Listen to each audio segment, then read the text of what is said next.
V Creatu sem jaz naredil tole vzmet, kjer sem uporabil povsem neke poljubne dimenzije. In zdaj hočem na tiste zračunane dimenzije, ker melijo tole mojo geometrijo. Kako bom to naredil? Grem pod Applications, grem pod PTC Matcat in rečem, rad bi tale 3D model povezal z že narejenim izračunom znotraj Matcata. Rečem Insert Worksheet, najdem tale preračun vzmeti, rečem Open in sedaj sem jaz 3D model povezal z temle mojim preračunom. Zdaj, tukaj sem jaz znotraj tega dokumenta že predhodno definiral, če tukaj pritisnem Show as List, vidite, tukaj sem jaz že predhodno definiral, katere podatke bom izvozil v Creata. Pa tudi tukaj sem definiral, kako se bodo parametri v Creatu imenovali.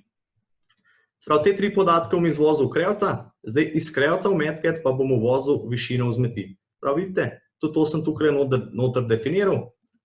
Vse to pa sem definiral preko opcije Assign Inputs pa Assign Outputs. Sprav, to sem že definiral, zato rečem Save and Push in te podatke porinem v Creo model. Idemo pogledati zdaj v Creata, če je to res. Grem pod Tools, Parameters, izberem opcijo Embedded Matcat in vidite, da so se tili podatki, ki sem jih definiral, oziroma parametri, res zapisali v Matcat. Kaj bom pa zdaj naredil? Pri korelaciji bom določil, da bodo ti parametri vodili mojo geometrijo.